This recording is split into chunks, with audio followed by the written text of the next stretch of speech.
Okay, Thank you. we are now recording. Okay. So I got this meeting with Nat Mundell, which is the CEO of Voyage Media, Yep. with a bunch of people, and he talks for an hour about the company and about what they do. And it was very interesting. I said, "This is what I need." You know, I have this idea. I have this rough story, and they said they helped to develop that. And in the end of the presentation, of course, there is click in here, and if you want to join, you have to pay this much. And I watch a lot of these webinars, and I never go and buy those things. But this thing, say, I have no doubts. I said I'm gonna go for it, and I sign up. And after this Zoom meeting, he's already sent me a link. So I register, open my portal, and start uploading things. And I don't have much to upload. So Yeah. I went and create a website, I create a Facebook page. I try to create something to put on that portal. And they say, now this is a list of producers that you can contact. I said, really? And I see this list of pictures of people. I never went to read their bios. I said, you know what? And I went up and down, and I said, this producer is looking at me, he's telling me something. And I said, I'm gonna choose that. Boom. So I chose Bonnie Solomon. And then after I went to her bio, and it makes sense with what I want to do. Okay. And I said, things, the pieces are coming together, because she worked on exotic, movies, as the Chronicle of Narnia. And her biography says that she's open to, new ideas. So it makes sense to me. Okay. So now I have this meeting with her on August the 30th at 2 p.m., which is a phone call, not a video call. Okay. And I need to be prepared. So they require, let me get in here. 1 second. They not much, I don't have to have a script finished or anything. So they said I need the log line and the 1 to 7 pages summary of your project, including the beginning, middle, and end of your story. If you prefer to upload the 1 to 7 pages, okay. So that's pretty much what I need. If I have a script, I can upload the script, but I don't have yet.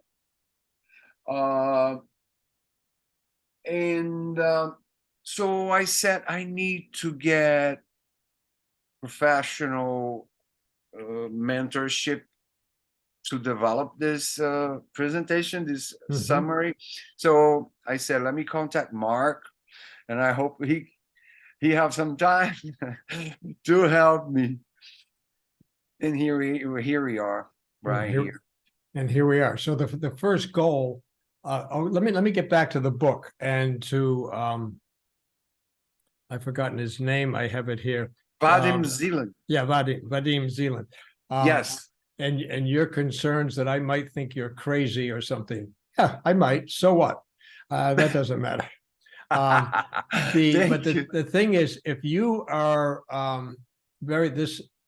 as excited as you are about this philosophy, this approach, right, which is good, because I have nothing to say about that. That's how you're going.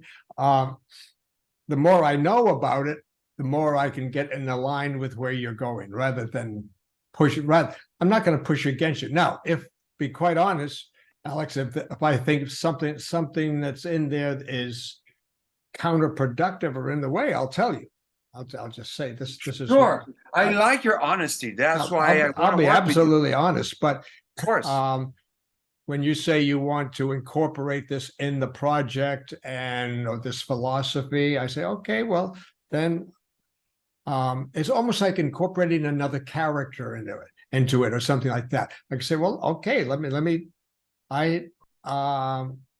get the book. Now I saw the picture, I'll get the book, I'll read it so that I'll be up to speed with you. Really? Well, Wow. think of this, Alex. My job, I'm just going to talk about my job with you as a writer, and then I could talk about as a director, but forget the director part. But you as a writer, and you have a story you want to write. The only way I can really, really, really help you is I have to understand the story, and I have to understand your point of view, your perspective, why you want to tell the story, how you see the story, all of that. I have to understand it. Now, there may be some parts of that I don't agree with, and I'll tell you, or some parts of that are confusing and I need more information, but I have to get in alignment with you to help you see your story. Oh my God. In other words, I have to be very careful, although I will tell you things like, I will say, Alex, if I was writing this scene or this moment, this is what I would do. But but you can listen to that, and if that works for you, fine. But I'm not saying you should write it that way. We're not trying to write the script the way I would write it. I'm trying to help you develop the script along your vision, and I'm trying to keep you from going too far off in crazy directions where it's going to get confusing, chaotic, so it's very much, I don't know if you have children. Do you have children? Yeah, I have. Good. I have 2 daughters. Good. Well, then it's like raising a child. You want to guide them. You want them to be free, but you don't want them to walk into traffic. Exactly.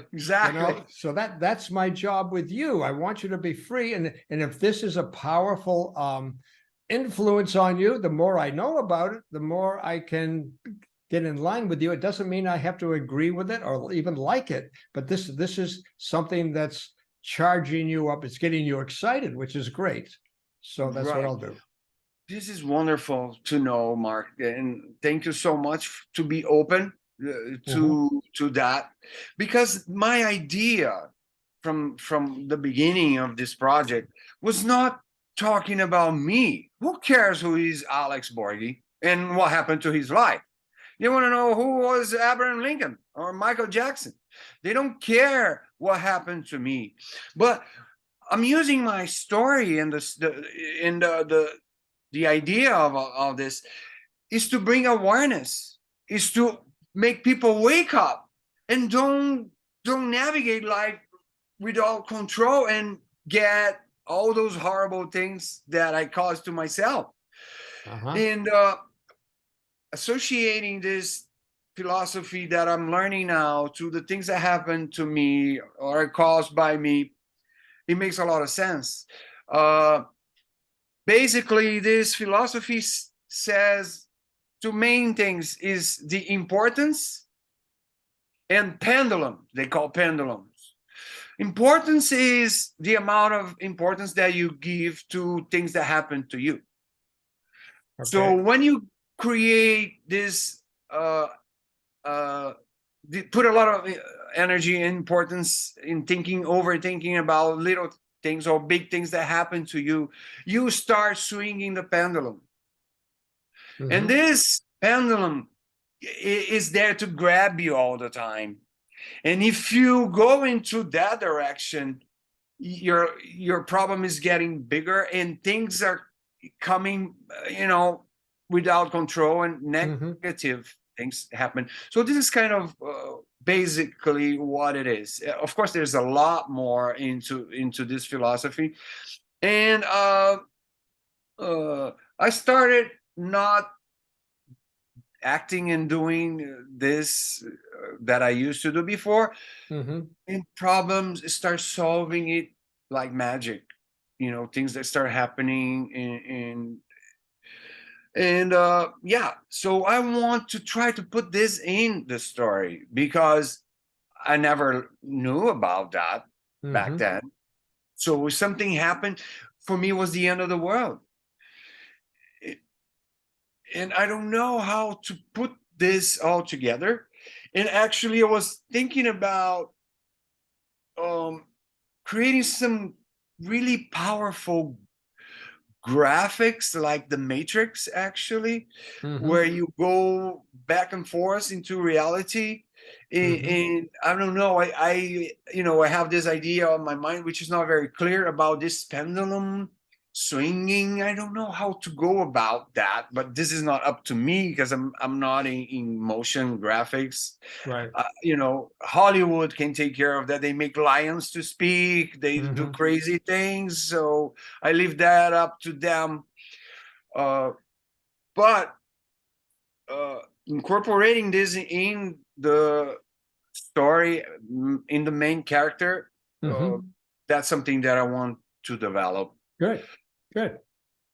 And Good. now I contact this coach, Fernando Branco, who is a certified uh, coach from Vadim Zealand. Okay. And I talked to him about this project, and I said, "Can you be the bridge between me and Vadim Zealand? Is he open?" He said he's totally open. He's totally open. He's a very Hmm. busy guy, and he's not very easy to get to talk to him. But I Hmm. can be the bridge, and Okay. he is open to that.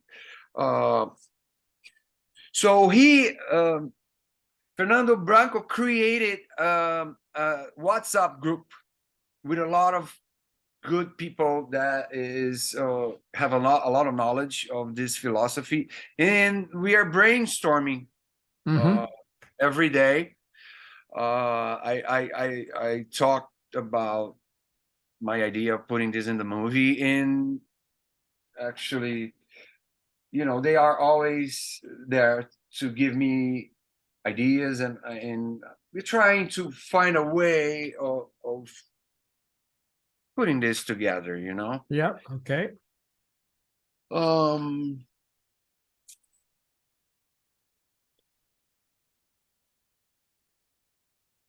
Now, the story pretty much, I laughed a little bit, stopped writing a little bit because I know, the story is already done. I already lived that. So it's just a matter of putting it together in a chronological order, I think. I'm not sure. But this is not something that I have to worry too much. Of course, I need to keep writing, but I need to structure this better. I don't know if the movie will be the way I imagine, Hmm. and I'm really very open to make changes, big changes. I don't have a problem. Of course, I have to listen to people who have experience in this working in this Hmm. industry. They know what they doing. I'm just somebody who Well, have an idea. let me ask you a couple of questions, Alex. Sure. You say yes, the story is already written because it's already been lived. It's already, it's a big story, and I know it's a very big story. Yes. Um, from wanting to be an engineer to then being kicked out of the house and all the things that happen. Correct. Now, do you imagine when you think about the movie you want to make or Mhm. have made from that story, do you Mhm. imagine that you're going to tell the entire story from being a young child till now? Yes. Okay, now seriously, now think about this. There's one very simple and strict rule of films. Usually they're about 2 hours long. That's it. Now some of them go longer. Recently, they've been going longer, that go into the cinema. But also recently, what you have to think about are TV series. If you take a series like Succession, I don't know, and any of the series that you've ever watched, like Breaking Bad or Better Call Saul, or any of these series, Right.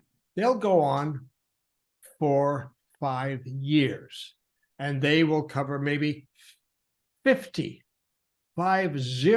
hours.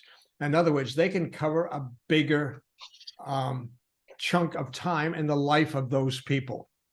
Wow. So now there's another way, and all of this is being recorded, so you can one film would be really good for you to watch just because of this issue. Right. Is the film about Steve Jobs. You know who Steve Jobs is. Steve Jobs, yeah. Did you see? I don't know if you've seen the film. If you don't, No. Okay. And the screenwriter who wrote the screenplay based on the book that Walter Isaacson wrote. Now, Walter Isaacson wrote a big fat book covering Steve Jobs' entire life. Wow. Okay. Now, Aaron Sorkin had to write a screenplay based on that book. Wow. And Aaron Sorkin, very smart, picked 3 days, only 3 days out of Steve Jobs' life, out of the whole book, 3 days. Wow. And each day was the launching of a new product by Apple. Oh my God. Watch the film, you'll see. And how they can cover in those 3 days so much of who Steve Jobs was, of his life, weaving in his past. You know, it's beautifully done. But the point, so it'd be good to watch. Okay. The point is, you don't want to try to tell a humongous story in 2 hours. Because you'll be going so fast or trying to, it'll get chaotic. So that's just something that you need to think about, and we can continue to talk about. You don't have to make a decision now. Right. Okay.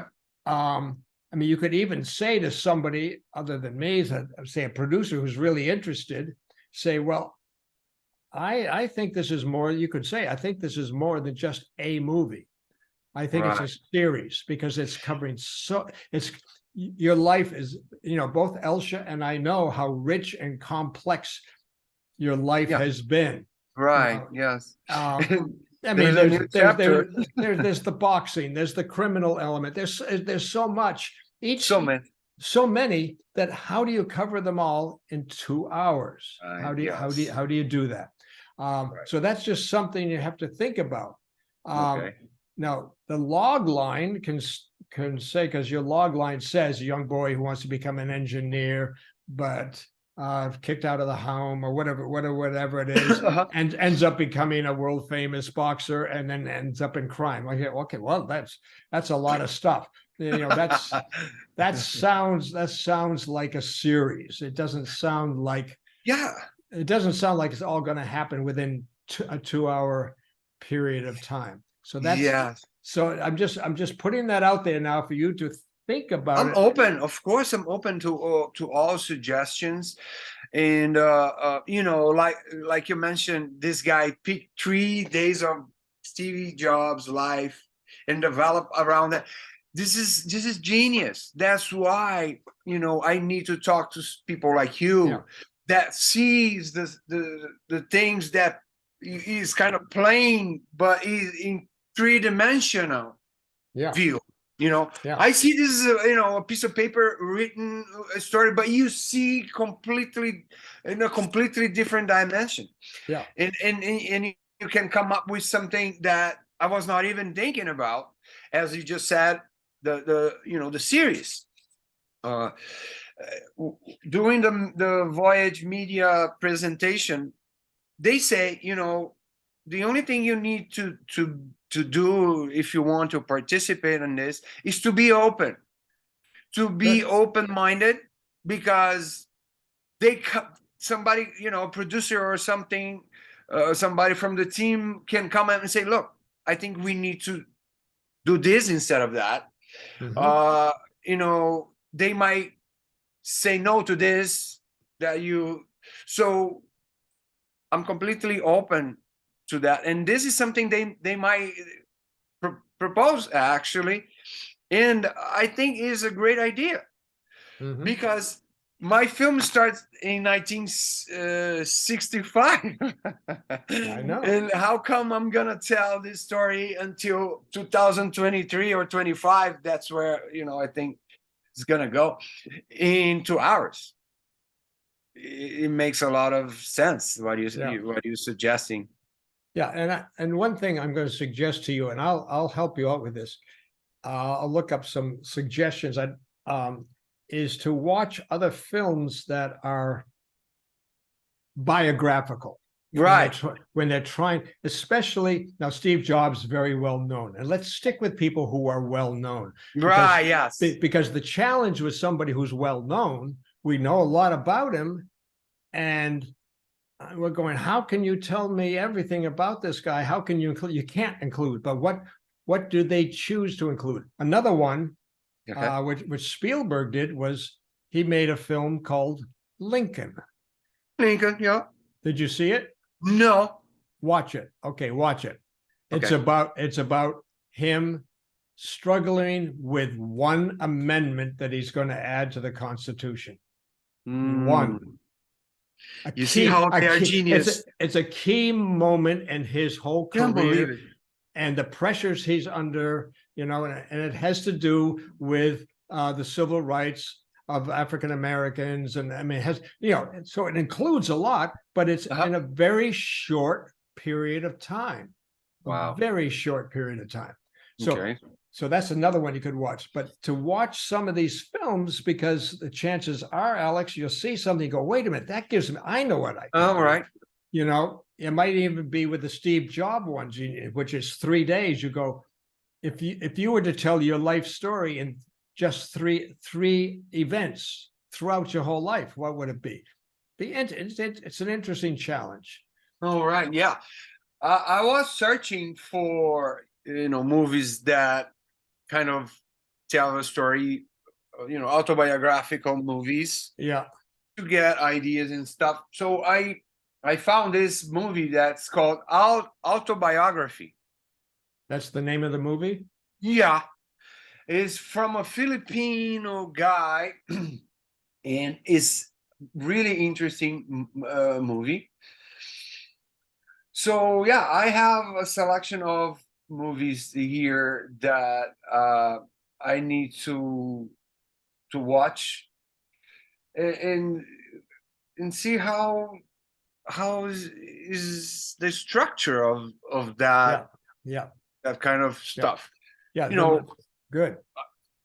I have my own uh, idea on the opening scene and the first scene until I have 85 scenes so far. I know. And I'm not even on my 30s yet. And there's a lot of stuff that is in standing by to be put on the movie because I remember that thing and I need to mention this. I need to talk about this and this happened. Oh my God, I need to put this in the movie. And there's a lot of stuff that is in standing by. Mhm. So yeah. Yeah, so this is a big challenge we face. It's a good challenge. That there's a lot of material, there's too much material. Right. But there's a richness of material. It's all great material on how do we even, not that we're going to start organizing it yet, but how do we Yes. want to approach this? You know, Right. Okay. um, Yeah. and there are so many ways to do it. But Okay. just to be aware, and I think that, I mean, what the Voyager media is telling you about keeping your mind open. Yeah, keep an open mind. There, Right. Who knows? I mean, I'll throw out a crazy idea, which I love doing. Here's a crazy idea. The central event of your movie is a boxing match, one boxing match, one.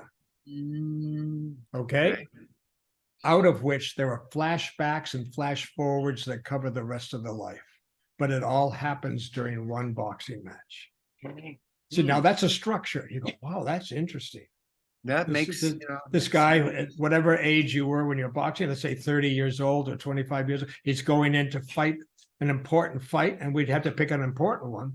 But what we're going to let the audience see in bits and pieces is everything that led up to that fight, and in bits and pieces, what's going to happen after the fight. But mainly what we see is the fight. Now, that's just that's like, it's like building a house, Alex. You say, okay, what happens if we build a house and there are only 4 things that hold it up or something like, do you know what happens if we do it this way? Because the land goes this way, what happens if we build? So always saying we're building a screenplay, a story, like a house. What happens if this is the structure? What happens if this is the main thread, the foundation that goes through it? Okay. Yeah. There are hundreds and hundreds of possibilities of ways of constructing it. All right. And the main thing, what we have to get to, which I'm going to ask you right now, all right, is that it's a really tough question. I struggle with this all the time with everything I do. Is okay, what is the movie really all about? Now, what that means, Alex. Yeah. Imagine this. Imagine your movie is finished. We'll say it's just a 2-hour movie. Okay, it's finished. Okay. And you're very happy with it. And a lot of people have come, people who don't know you at all, don't know the story, don't know anything about you. Strangers come to see the movie. And now they've seen the whole movie. And now they're leaving and they're going wherever they're going. They're going to cafes, they're going to Starbucks, they're going home, wherever they're going. Okay. What do you, as the storyteller, want them to be thinking about and talking about or debating because they saw the movie? In other words, that's the legacy of your movie. That's the effect of the movie. The movie will affect the people. And if they're talking about brilliant cinematography, I can tell you right now, you failed, because that should not be what they're talking about. If they're talking about life's choices and taking chances and things like that, what sort of thematically, how do you want your film to impact people?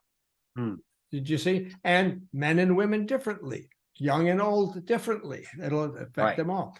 In other words, what is the movie about? What's the message or the tone or the information that or the experience that you want to share with the audience that's going to impact them? Now, that's a tough one. It is tough. But it's important when you think about it. Exactly. That's what, first of all, forget filmmaking. That's what storytelling is all about. Right. You and you told me a couple of stories today. I could tell you a couple of stories. We tell stories, and we know the story we want to tell, but we also know how we want it to impact the other person. And what impression we want to leave. And we may shift and change the story a little bit just to help it go that way. You know, but that's what we do. But so cinema is just another form of storytelling. It's bigger and more complex, but it's storytelling. Movies, we don't control the reaction of the audience. It is open for them to have their own emotion and their conclusion, and if the message, if they get it from the story. In my view, the idea of doing this movie is really, when people are leaving the theater, is wake them up in terms of, wow, I think I'm living my life as just a paper in the air. Maybe I will try to have more control in, you know, things might happen better than before. So Mhm. I may teach them something that they don't know, because if I knew all this uh, before, a lot of trouble will be avoided. So probably this is the message that I want to give to the audience. Mhm. Like, this guy did so many bad things to himself. He goes in too much trouble, and and after he found this awareness in his life start to change. And I think this is the message that I want people to get when they leave the, let's say the theater. Wow, Mhm. you never thought about it. Maybe this is something that I can try to do. Let's see if that gonna make any change, or something like that. So just throw out there some other ways of looking at reality.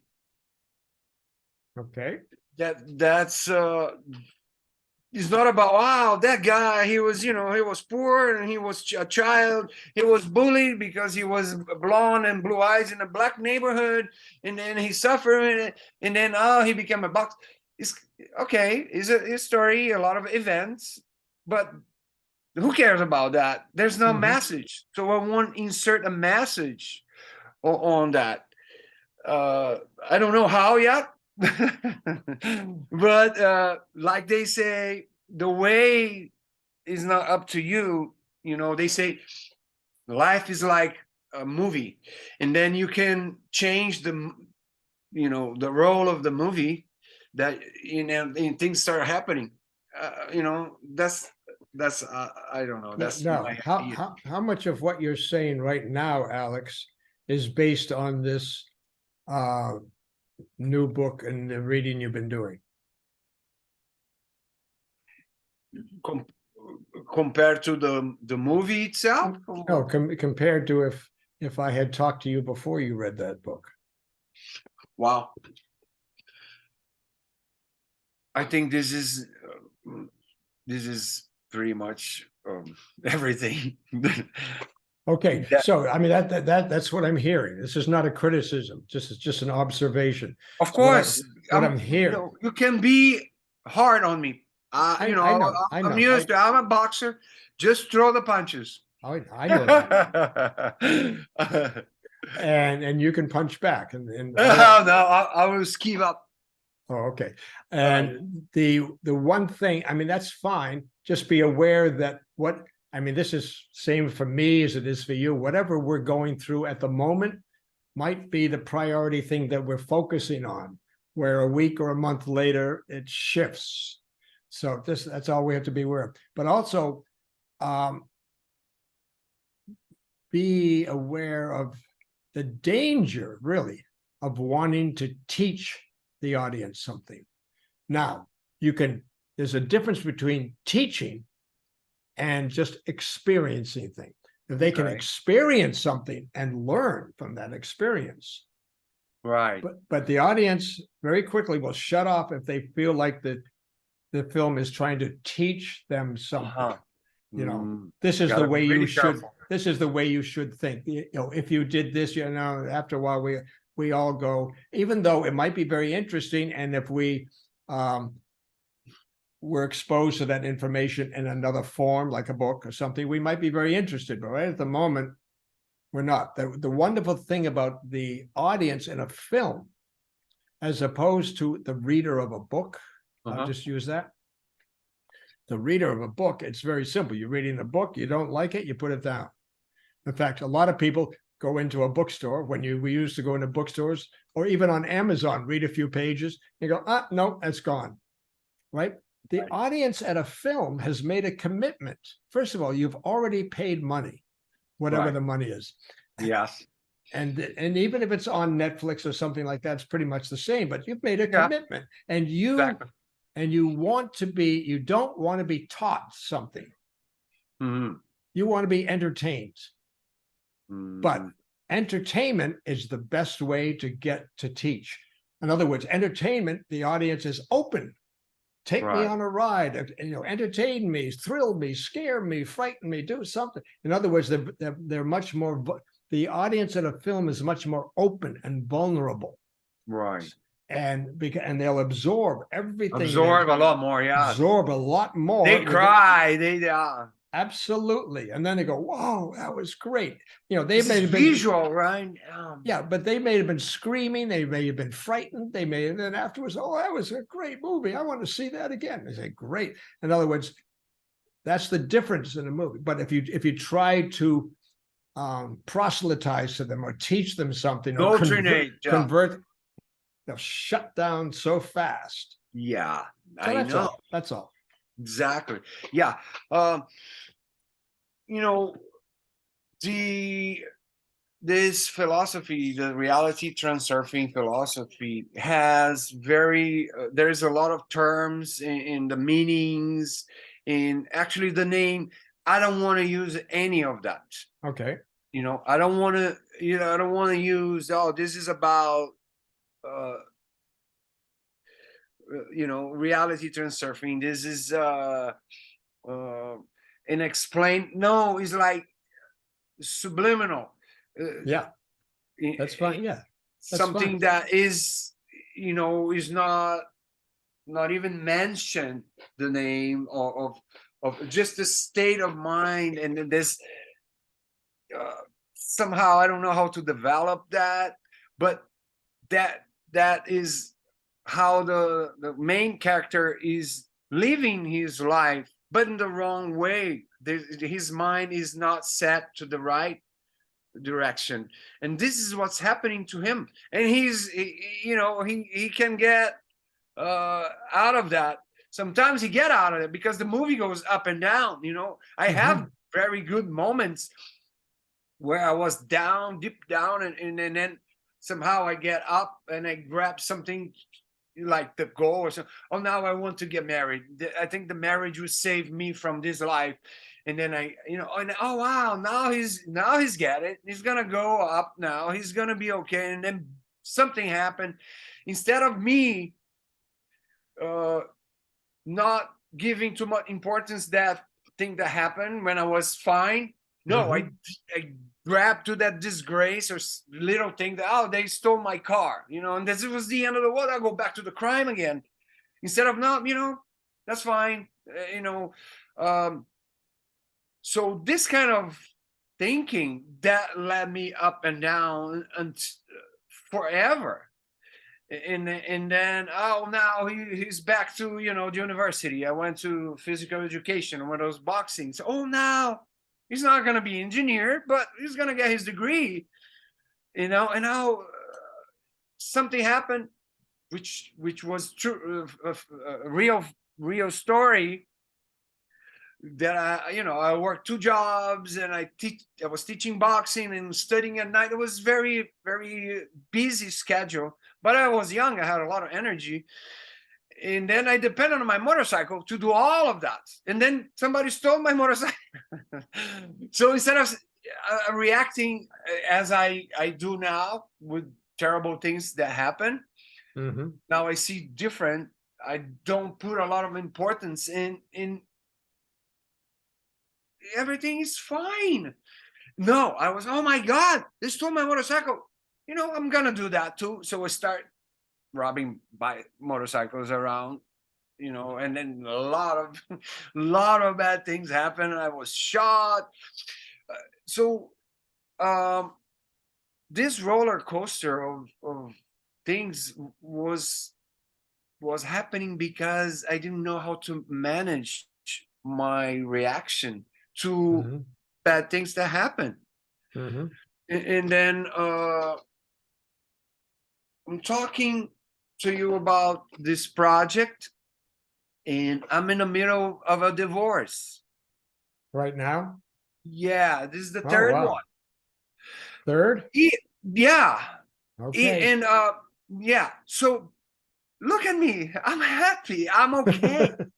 You know, good, I'm not, if it was before this book or this philosophy, I wouldn't be talking to you right now and excited about my project. I would be depressed in my bedroom, thinking that I'm a failure, hmm, that this is my third divorce, that all my friends are successful, and I start blaming myself and my mom that kicked me out when I was a teenager. That's why my life is a mess. I was moving this pendulum if it wasn't for this. And I'm fine, completely okay. Actually, I'm helping my wife. good, So yeah, so the change that is happening on the way I see things is the key for you to keep moving on. hmm, And by acting and doing that, things happen that you don't even expect, you know. hmm, uh if you don't put a lot of importance on the problem, and they say they have a lot of techniques that they teach when something happened. They have a lot of techniques, the advantage technique. You see, hmm, I see an advantage from this. Whatever disgrace it is, I see something good in this, you know. And when you start thinking about that, first of all, you keep moving on. I'm moving on. hmm, I'm not stuck in I don't even think about it all the time. Sometimes I do, you know. We have feelings, you know. We are not robots, you know.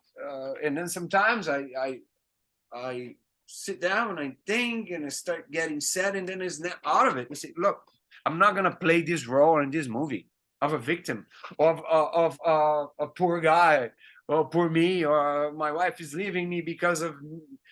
I'm not gonna play this role in this movie. You know, uh, it's my choice. So, and is working so wonderful. good, You know, I was in a, you know, like I said, very bad depression when my wife went to visit Thailand for a month. So she left, and I wasn't into this, and I got depressed because I was missing her, and our relationship was not very good. I said, "Oh, I'm gonna lose her," and blah blah blah. But thank God I wake up, and when she come back from the trip, she said, "I want to go. I want to separate." And I was a little bit involved into this and learning. I said, let me go back to the book. Let me see what they can say about this and how should I react. And I said, you know what? Let me try this. You know, and it worked. It works. I mean, I'm fine. My business was also really bad because I was not showing up to work, and the landlord was trying to kick me out. So a lot of things happening, and then I started using this. I started using it. I'm not going to worry about it. I don't know what, you know. I'm just keep coming here to work, and then somebody showed up and offered me to pay my rent that was behind. A guy that rent the others. So this things start solving itself hmm, from things that you don't even know how come about, you know. yeah, Now I'm good, fine, I'm making good money, you know. uh I can afford our project together, hmm, this development of this summary. My wife is fine. I move her to the room. I'm not, you know, I'm okay. I'm functioning. I can't wait to wake up tomorrow and go to work, and can wait to have that meeting on August 30th, that I will present the summary. hmm, And like they say, don't put a lot of expectation on something that waiting to happen, because that's the worst thing you can do. Because Mhm. if you do that, you're not going to get it. No, you won't. You're right. This is kind of something that I never thought about it. I'm not really intimidated of talking to this producer. Of course, I want a good result of that, but this is not the end of the world. If something doesn't work, I'm fine. I would say, okay, this is the best thing that ever could happen to me. For some reason, I will find out later on why, Mhm. Mhm. and I will keep going. Yeah. They say that if you put a lot of expectation on the result, the balance that exists in the universe will come to balance it out, and usually is not in your favor. So I'm fine. I'm ready. I need to be prepared. Is They say also, oh, don't you think that we're gonna take MIT exam and you don't need to study, and then just think that you have to prepare yourself, you know, Mhm. and you have to be prepared for any kind of outcome. Right. And I'm ready. Good. So let's talk about the summary and the log line. Sure. But the summary is a big thing right now. It is. 1 to 7 pages, right? Yes. Right. So this is what we need to start working on. And this gets down to what is the story all about, or what is the scope of the story, or what is the breadth of the story that you want to tell. And since young Alex, or Alex growing up all the way, we have to use that name, or you can change the name, I don't care. But Uh-huh. but that is our main character, right? Right. Yes. And this is the character we're going to follow, whether it's 3 days out of his life or the whole thing, it doesn't matter. Okay. This is what we're going to follow. And what is his journey? What does at the beginning of the story, what is Alex in your mind facing? What's the dilemma, the problem that he's facing, and what does he think the solution is? Hmm. Well, I have a lot of things in my mind on how to start the story, and Okay. in divided in phases like infants, in teenager, in young adult, in adult. Um, the the thing that I have in mind is of course, is because that's how I was. Um, my mom had 7 kids, Mm-hmm. right, and she lost 3 of them Mm-hmm. by pure um, lack of resources, I think. In kind of not sure yet, because my mom and my dad never talked to us about it, but it was a struggle for Okay. them. Okay. Not money in back then. They just had a bunch of children. They didn't even have TV back then to distract themselves. So, and I was, like the log line says, I was very innocent, and I kept this innocence until I was a teenager. So, make to make something a little shorter, is that I was always uh, naive, and many things happened during that period that I didn't even pay attention, because I didn't see anything bad, and that I carried that for many years, until my mom separated from my father, and she started she was very beautiful. My mom was really beautiful, very Mhm. tall, and she has good shape. She was young. Of course, she was my mom, and I was a child. And I look at her as a mother. You look at a mother; she's always older. An Yeah. old woman, but she was young, and she started going out in meeting guys and bringing home. And my brothers didn't accept that at a very young age. And for me, I couldn't see anything bad on that, you know. So my oldest brother got so angry and he almost killed himself, tried to jump from because of he did not accept that behavior from my mom, and a lot of fights, and he left the house at a young age. Uh, and I was whatever, it was like so okay, well, not a problem for me. And she does whatever she wants, and my brother want to go. Good luck.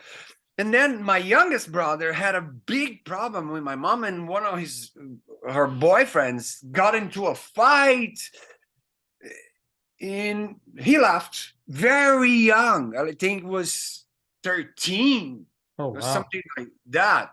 And it was, I was like, okay, let's go. My mom with a guy in the bedroom, having sex. And I was like, whatever. I was cool, a cool guy forever. So this is uh, something that can be in this, summary somehow. So, the innocence part of the story was until I was 16, 17. That, Mhm. I was, when I look back, I say, how come everybody was, so smart and doing things and having girlfriends and going out, and I was at home. I didn't have sex ever. I was very shy.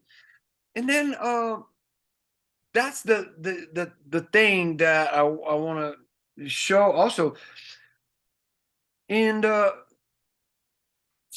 story. Will show from the beginning since 1967 when I was 2 years old.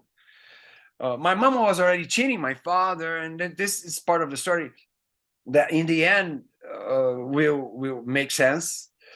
Uh, and then the thing is, they got to a point that my mom and this guy, which was a dentist that she was cheating on since the beginning of the marriage, she ended up marrying him, which was a dentist, a doctor.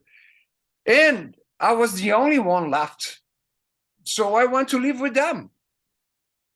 And my mom could not find a way to get rid of me, because I was so cool. I'm gonna get rid of this guy. He's fine with everything I do. I can do this, I can do that. I remember my mom uh, uh, never help me, like a teenager that I want to, let's say, to drive a car. I want to. She never let me drive the car, but she let the other kids on the street, which is my age, drive her car. Mhm. Things like that. Then I was like, well, I don't know, but whatever. I used to call my friend, my neighbor, to get her car and drive to the shop. Let's say, and I was fine with that. I would be, everybody would be angry. Why she's doing that and don't let me? Things like that. So I was so okay with everything. Then I became a teenager and I was pursuing my dream. I was studying all the time since I was a little boy. I have all the Mhm. maps that I can show you and all that to prove. And I had that dream. I had it. So I was studying, and when it came to the point that I was to pass or not to the tests on the free colleges because I couldn't afford private, and I didn't make. And I think they create this plot. I think they say, what if we come up and say, if he don't go into the college, we kick him out? How about that? They have to plan something. They have to find a way. Oh, well, oh, he has long hair and he likes rock and roll, but we cannot do anything about it. He's just 16 or 17. I don't know. We cannot, put him out because of that. We have to. So this is what the story is all about. That broke of innocence that I was carrying with me, not forcing it, but just by nature. That's how I was. And this break of innocence, which is such a dramatic fashion, because my mom put me out on the street at night, in the middle of the night, when I told her that my last test I did not pass. She said, well, it's time for you to go on your own. I said, what are you talking about? She go to my bedroom and start packing my stuff and put it on a bed sheet, put it like this, open the door and said, you have to go. So that was completely a shock. It wouldn't be too shocking if I was like a normal teenager who was, doing crazy stuff on the street like every teenager does, and whatever, I would be fine. But I was like, what? And this is the turning point. And I don't understand how from that kind of innocent boy I became, if I tell you things I did, I don't understand. It's like Jekyll and Hyde, a monster. That I became, as innocent I was, which was like completely not normal, let's say. It's too much. Sometimes I say, well, I was kind of an idiot guy, all the girls act because I was good looking. I always had long hair, blue eyes. The girls are like throwing themselves on me, and I couldn't see anything because I don't know. That's how I was. I was very shy to go on the street to do little stuff. Seriously. And then I in the other side of that, I became the worst thing that could ever be. I used to do things that I couldn't believe it. So this radical change is something that is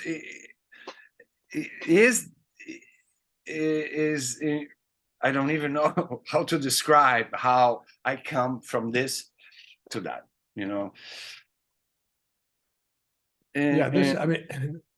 one thing I see, Alex, this story, which you told me before, and thank you for telling it again, about you being evicted from the house by your mother and her boyfriend, husband, dentist, whatever. And let me ask you a question. At that time, your other brothers are all gone. Everybody else is gone. They were gone. Yeah. You're the only child left at home. Yeah, that was the only child. Because all I can think of, so I just have to ask you this: did your mother want to have children? No. It seems like she didn't. It is a question that I never thought about it, because my mom. But they keep leaving. She keep leaving or dying. They keep leaving or dying, and she just goes on with her life. Yes, she. In my childhood, when my father, left the house, I was about 9 years old. she didn't take care of us. She didn't, Okay, you well, know. that sounds, I mean, that sounds consistent. Exactly, Yeah. exactly. But I didn't notice that. I thought that's how life is. My mom go out and I have to find something to eat. My mom comes back in 2 in the morning and I'm sitting on the sidewalk waiting for her. I couldn't sleep. I used to stay outside every night Wow. because first of all, my house was haunted. I mean, Wow. that's what I thought because Yeah. my father, my grandfather, father of my mom, was the biggest priest of this voodoo religion, Oh, where that's right. they That's right. incorporate spirits and they do crazy things and they dance and they smoke cigars and they do crazy things and they talk with crazy voices, and they used to Hmm. come to my house to do all this ceremony with the drums. And I was so scared of that when my mom used to go out or doing something, I was not staying inside the house, I was staying outside the house.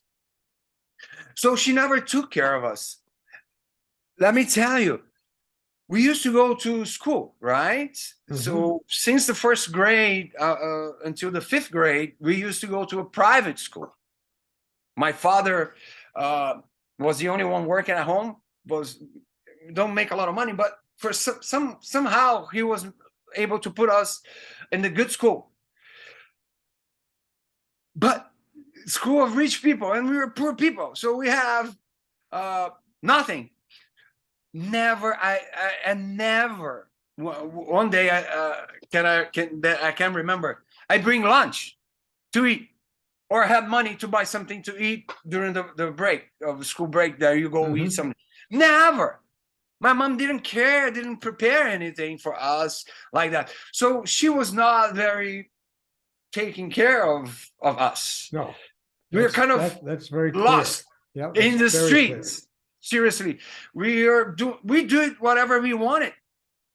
We could go anywhere. Can go, take the bicycle and just go. She never, oh, where are they, my kids and stuff. But she was very tough on us. She spanked us and that kind of education. Yeah. And that was really bad. That was really bad. So But this is it sounds to me like there's a term in storytelling, especially in cinema, called inciting incident. Inciting incident is uh, a moment in a character's life, the protagonist's life, that we usually see right near the beginning of the story, that somehow turns that life upside down. Something goes wrong. And the protagonist, I'll give you an example. The Fugitive. I don't know if you saw that film. no. I have to write all down. I'm gonna watch all of the Fugitive. Okay. Okay. The Fugitive. This is Harrison Ford. He's a very famous doctor, very successful in Chicago. He's at a big party. His wife decides to go home early. She goes home early. He goes home later. He goes home later to discover that there's somebody else in the house who has murdered his wife.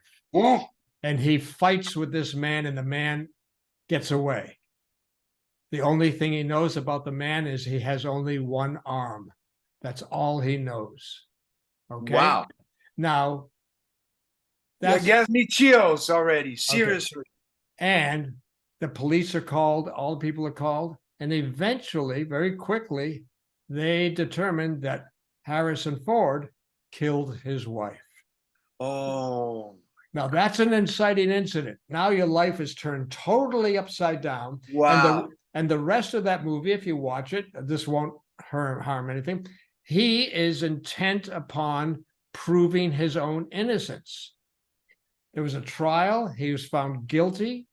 And Wow. ironically, when he's being shipped off to the prison, there's a train crash, crash, and he escapes from the train. And now he's on his own, on the run. Oh, and he's a fugitive. He's a fugitive. And he's, the main thing, two things: prove his innocence. And in order to do that, he has to find the man with one arm.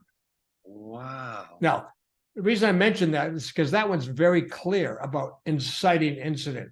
At the beginning, before the movie, everything's fine, everything's great. Now, this, even with the story you're telling me, Alex, you're saying, which I totally understand, regardless of what is happening, brothers are leaving and people are leaving, you're going, oh no, everything's okay. Everything's so your life seems, for you, I mean, we may look at it and go, this is not good, but for you, it seems to be okay. And you're managing somehow until the eviction. Right. Until the eviction, because that's the thing that you didn't see coming and weren't prepared to handle. You've handled a lot. You've handled no food. You've handled waiting up in the middle of the night. You've handled the grandfather with his crazy voodoo. Right. But this now is suddenly, there I am. I forget what age you are, but you're not you're a teenager. You're still a teenager. Yeah. Okay. Thrown out by your mother, thrown out onto the street. That's an inciting incident. Now what happens? Yeah. And now the big question in terms of story, Alex, I'm going to go back to the fugitive. The fugitive, Harrison Ford's character, it's very simple in a way, although it's not, it's very complicated. Simple, what he needs to do. He needs to figure out some way, how can he prove his innocence? He wants his life back. He can't get his wife back, she's dead, but he wants his life back. So the question is, from the moment you're thrown out on the street, now what? What is it? As you look back over your life, it may not be something you were aware of at the time. Right. But from then on, there's something you're trying to achieve, something you're trying to prove, something you're trying to fulfill, something, because this being thrown out of the house has been so traumatic. Right. In other words, all the choices you make from then on, think about this.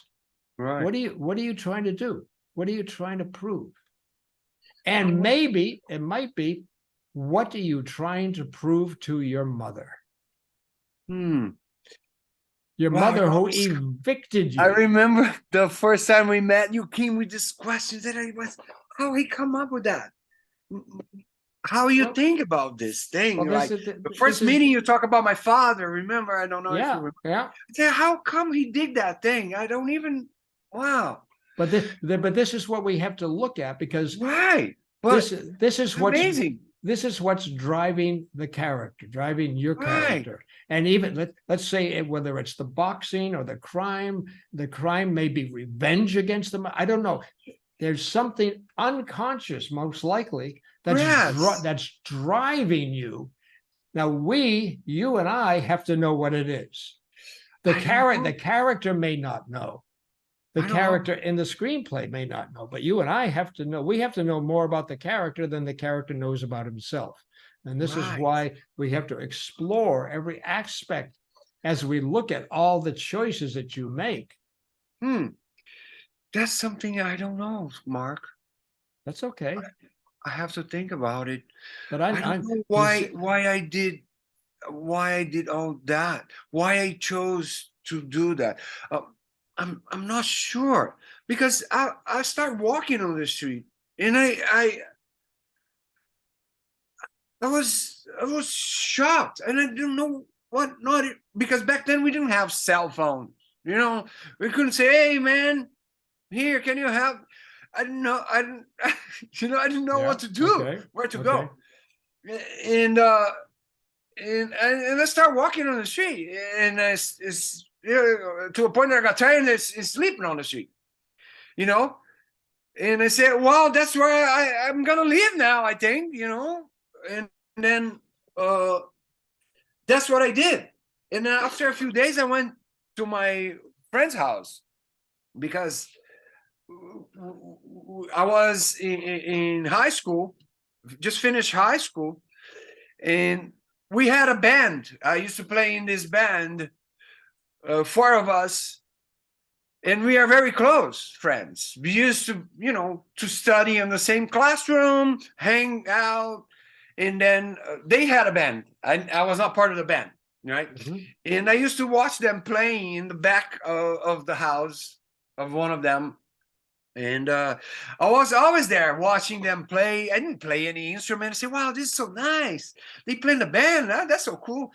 And then all of a sudden, this guy left to the band, one of the guys, his cousin, and they invited me, Alex, you want to be part of the band? I say, of course, but I don't know how to play anything. No, but I teach you. So they teach me how to play the bass. So I was there every morning. He teach me how to play, and then I start playing, and all of a sudden I say, guys, we need to get out of this back room here. We need to play on big stage. They say, you're crazy, Alex. You're just playing for fun. No, we play very good. So I took them, and then we play in big stage. But and then when my mom, I always had crazy things to do.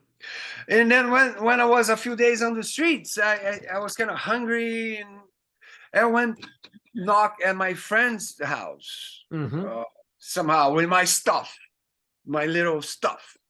And it was a night. I knocked, and then I was talking to one of my friends some days ago, and he said, "Oh man." He was 10 years old, one of the brothers. I remember you that day when you knock in the house, you crying, you living on the streets, blah, blah, blah. And I went there to find some help, and they said, no, just come in, stay here a few days. And I stayed there for some time, they helped me. They were 4 kids already. And the mother, Donna Leia, her name was Leia, said, we have 4, we can have 5. Just stay here, and then we figured it out.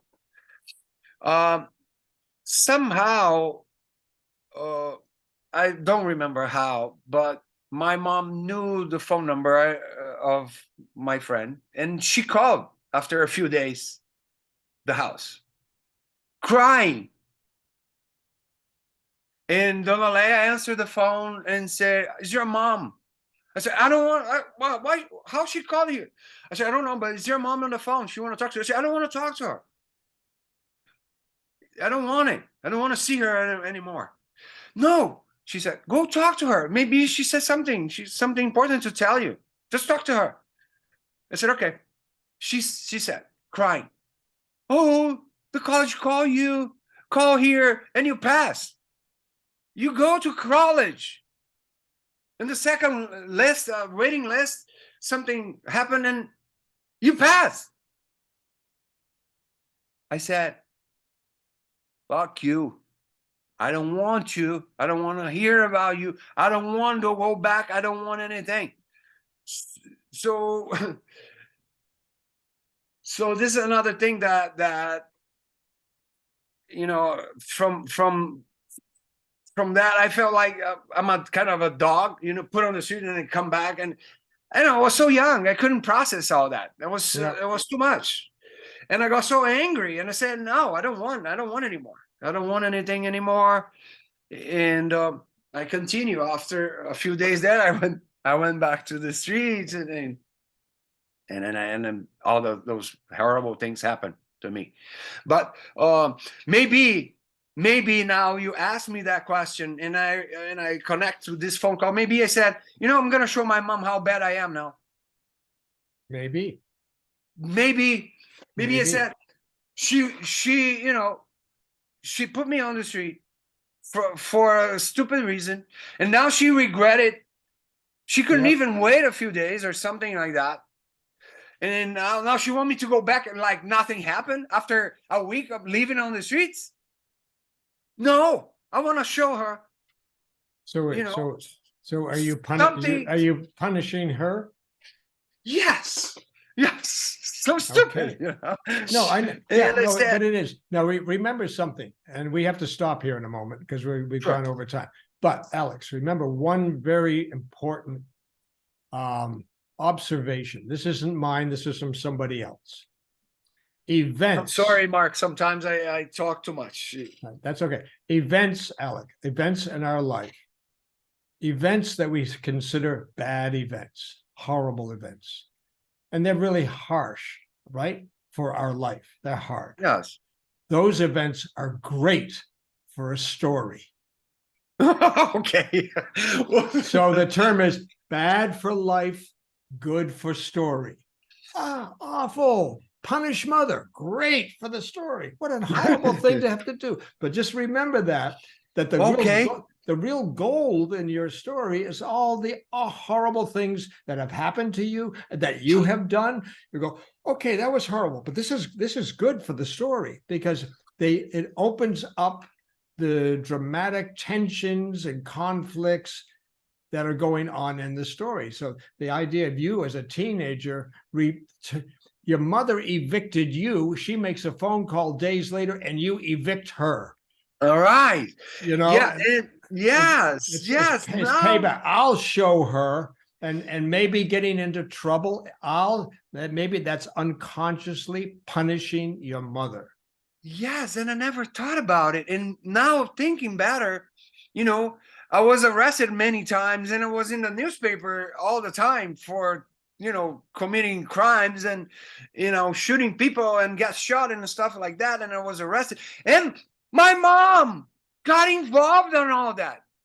My mom was all sometimes come with a newspaper and knock wherever I was leaving early in the morning. Look, what are you doing? You're in the paper again. What do you do? I say, what the fuck? You put me on the shit, now you worry about me? And then she was bailing me from the jail. And I said, leave me alone. Let me, maybe this is it, Maybe it is. This is something that I continue to somehow give her back, show her back how, Yeah, every good story has a protagonist, and your protagonist is you. But myself? Who's the antagonist? My brain. Your brain? No, could be. Well, that's part of it. My mom? Sure. Really? Why not? That's what you're telling me. Wow. Okay. Yeah, and I mean, well, I hear there's this war going on between you and your mom. Yeah, and it was a big one. It's a big one. Yeah, big. I couldn't stand it. I couldn't stand her. Couldn't. Even after, I couldn't. And we had very big fights. Yeah, this is a huge part of the story, obviously. Now, your job now, Alex, is to start to write that summary.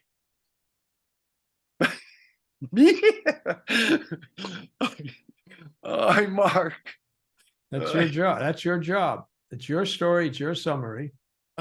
You could start it. Okay. You could start the summary without revealing all the information that comes before you're kicked out of the house. You could start it with being kicked out of the house. When at 13 years old, Alex is kicked out of the house by his mother and sent to live on the street only because he did not get accepted to college. And we'll go, whoa, now you've got my attention.